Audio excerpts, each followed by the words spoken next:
Flagship phone ng Xiaomi ngayong 2026, ito ay ang Xiaomi 17. Tara, try natin to.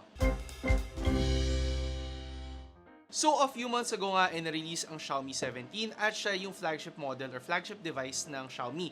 Meaning lang ito yung nandun sa lehera ng mga pinakamahal na phone ng mga iba't ibang brands na available dito sa Pilipinas. Pero given yung price increase na nakukuha natin sa mga recent release ng mga phones, kamusta nga ba siya compared sa kanyang mga competitors na available ngayon? And kamusta din siya compared sa kanyang predecessor? Ano ba yung mga upgrades na makukuha nyo, yung mga compromise, and kamusta ba siya para sa kanyang panibagong price? Syempre lahat yan pag-uusapan natin dito sa video, pero bago lahat mag-subscribe muna kayo by clicking the subscribe button below, hit yung bell icon para mapigay sa mga susunod na videos, at kung sakaling nagustuhan nyo video nito, like at i-share nyo na rin. For now, pag-usapan natin yung laman ng kanyang box. Looking at the box of this phone, classic Xiaomi flagship model yan. Puti yung box nyo, yung only text na makikita nyo is yung model, tapos meron nakalagay na logo ng Leica, kasi even with this model, in partnership pa rin siya with Leica to make their cameras even better. Ngayon, looking inside the box, nandyan yung kanyang mga documents. Hard na clear case yung meron siya, hindi jelly case. And then, yung inyong SIM ejector tool, yung inyong Xiaomi 17 unit covered in protective paper, nandyan yung mga highlights ng phone na to, ang kanyang charger na available para sa mga Philippine-released units, and then ang kanyang charging cable. Again, for flagship models, hindi na included ang wired earphones, wala rin naman kasing audio jack ang phone na to, and then for the case included, and notably hard case yung in-include nila. Personally, mas prefer ko yung jelly case, pero yun yung binibigay dito sa Xiaomi 17.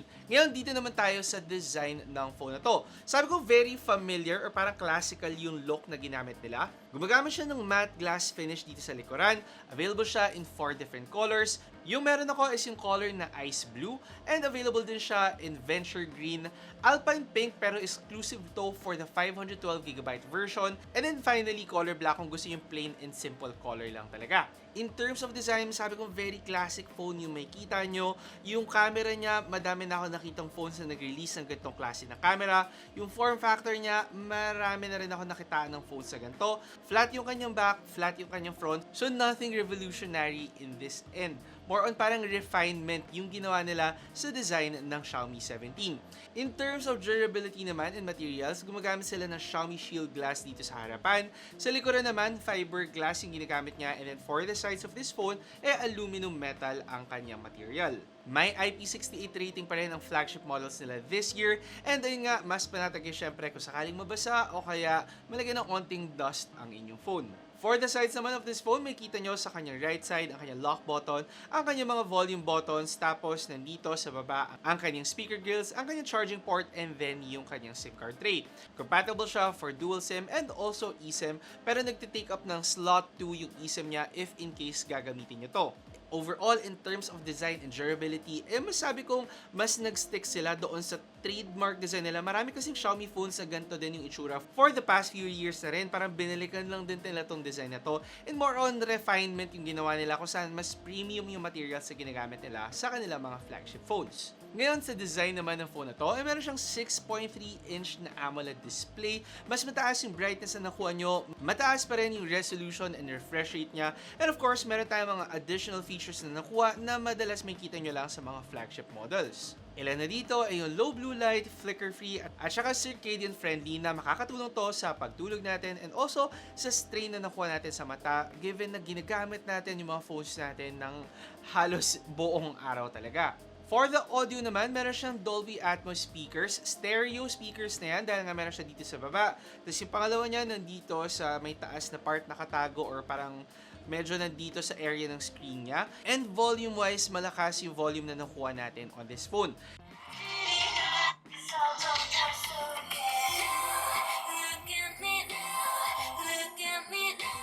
Very clear naman siya for a phone. Although para sa mga flagship devices, not the best one around pero still quite impressed sa nabibigay ng Xiaomi 17. For the battery naman, in-upgrade na nila to with a bigger 6,330 mAh battery capacity, and upon testing, maganda yung battery performance na nakuha natin. quite impressive for a Xiaomi phone. Kasi isa to sa mga bigger concerns talaga with Xiaomi models, pero ayun nga, mas consistent na nagagawa na nila to ng paraan. With charging naman, meron siyang mas mataas na 100-watt charging na para sa akin malaking bagay given na mas mataas nga yung battery capacity ng phone na to. Aside pa dyan, available din ang 50-watt na wireless charging on the Xiaomi 17 and then 22.5 na reverse wireless and wired charging on this phone. Smart charging din available para mas ma-preserve nyo ang battery ng Xiaomi 17. So medyo marami talaga kayong battery and charging upgrades na nakuha on this phone na ayun para makatulong din talaga sa longevity or sa lifespan ng inyong Xiaomi 17. Moving on, dito naman tayo sa camera ng phone na to. And sabi ko nga, in collaboration pa rin or in partnership pa rin sila with Leica on this one. Giving you better sensors kahit na same pa rin yung megapixel count na nakuha nyo, syempre will give you better results. Looking at the camera results pa lang, masabi kong nothing short of flagship talaga ang Xiaomi 17. With much better colors para sa akin kasi before mas madalas talaga mataas yung contrast ng mga outputs ng Xiaomi and this time more natural looking lang sila, although mas mataas pa rin ng konti yung contrast niya compared to other brands na test ko. Details and sharpness nandyan pa rin, and even with ultra-wide photos, halos same lang talaga yung quality na makukuha mo. Dynamic range maganda on this phone, pero what's even more impressive yung kanyang zooming capabilities. So meron siyang 2x, 2.5x at saka 5x zoom, and grabe lang, even up to 5x zoom, maganda yung output na makukuha nyo. As in with other phones kasi na I've tested, although maganda rin yung outputs nila, dito mas natural looking lang or hindi AI enhanced yung mga photos na nakikita nyo. So malinaw lang talaga, very authentic pa rin tingnan yung inyong mga photos. Ngayon, when it comes to low light situations, hindi rin naman maging issue ang camera ng phone na to. So overall, great camera performance coming from this Xiaomi 17 phone. If sakali naman mahilig kayo mag-take ng mga selfie photos, meron siyang higher megapixel count sa kanyang front-facing camera. And pagdating sa mga photos, ewan ko, gusto ko talaga yung mga photos with Android phones. Blooming lang talaga sila, and kada taon nag-i-improve sila by making the photos look natural nang hindi overly done. So makita nyo naman sa mga photos, ewan ko, para sa akin, maganda tingnan yung mga selfies ko dito. And if mahilig kayo mag-take ng selfie photos, for sure ma-enjoy nyo yan with this phone. Taking videos naman, para sa akin, dito tayo medyo umatras ng konti. Comparing to other flagship devices, masabi kong hindi ito ang strongest point ng Xiaomi 17. Although, nagko-compensate naman dito yung price ng phone na to at saka yung other strengths niya, mainly sa photography at saka sa zoom shots niya. Capable siya of shooting up to 8K at 30 FPS. Meron na siyang Gyro EIS on this phone, helping you with stability. So, mga flagship specs din talaga on the Xiaomi 17. Of course, yung kanyang 8K at 30 FPS hindi basta-basta matitake ng any phone. Kailangan mo ng mataas na chipset. At meron naman ang Xiaomi 17 yan, given na gumagamit siya ng Snapdragon 8 Elite Gen 5 na chipset. Ito probably yung one of the strongest chipsets na pwede nyo makuha ngayong taon. And kung performance lang talaga yung hinahabol nyo pagdating sa isang phone, definitely isa sa pinakamalakas na phone ang Xiaomi 17 ngayong taon. No arguments na dito, given pa lang sa mga benchmark tests na nakuha natin, and even gaming on this phone, grabe na enjoy ko talaga maglaro on this phone kung gaano lang ka-smooth yung gaming and gaano lang kataas yung settings na nakukuha ko. Even with a smaller screen, para sa akin, syempre, malaking bagay pa rin yung smoother gameplay na nabibigay ng Xiaomi 17. Although, kailangan nyo pa rin i-note na tumataas pa rin ang temperature ng Xiaomi 17, hindi naman bago to for flagship models kasi kahit sa other brands, umiinit talaga sila sa lalakas ng mga chipset nila. I do suggest, pagpahingayin nyo naman yung Xiaomi 17 after 3 to 4 hours of gameplay para mas lalo nyong ma-preserve yung lifespan niya. It runs on Hyper OS 3 with 6 years of software updates and 6 years of security updates. So, panatag naman kayo na ayun, pang matagalan talaga ang phone na to. Of course, 5G compatible na rin siya. Gumagamit siya ng mas malakas na Bluetooth 5.4. Naka Wi-Fi 7 na rin siya and NFC compatible siya. Siyempre, mas malaking bagay ito ngayon given na nagiging available na yung mga mobile phone payment natin ngayon 2026. Syempre, hindi din pinalagpas ng Xiaomi yung mga AI features niya na makikita nyo sa kanyang Xiaomi Hyper AI. Dynamic wallpaper, AI writing, AI speech recognition, AI search at saka AI subtitles ang iilan dito. Hindi rin mawawala ang AI photo editing features sa Xiaomi 17 and of course with the more powerful chipset, mas maganda yung kanyang magiging output. And with all these features na sinabi ko about the Xiaomi 17, kamusta nga ba ang pricing niya? So available siya in two different variants. For the 12GB RAM with 256 storage variant, nagkakalaga ito 53,999 pesos. At para naman sa mas malaking 512 storage niya, nagkakalaga itong 55,999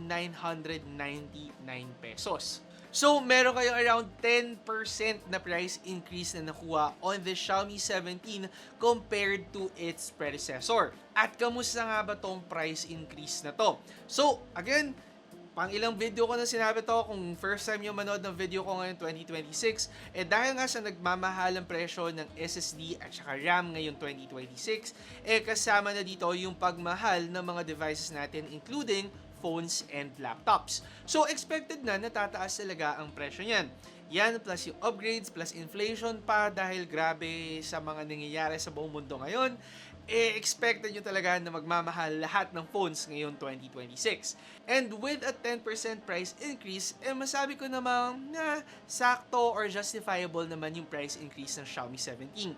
You do get a lot of upgrades on this phone, including yung upgrade sa kanyang camera, sa kanyang performance, sa kanyang battery and charging, and yung refinement ng mga other specs niya katulad na lang ng kanyang display, audio, at saka durability. So parang hindi naman sila nag-hold back in terms of upgrades. Wala naman silang downgrades na binigay sa atin. So gets ko naman bakit magpa-price increase ang Xiaomi 17. Given yung price ng kanilang predecessors around mga 1.5 years ago, even before noon parang hindi naman sila masyado nagtataas ng presyo pagdating sa kanilang mga phone. So medyo due na naman tayo for a price increase on the Xiaomi 17. Ngayon, kung sulit ba to, syempre dedepende yan pagdating sa mga priorities nyo.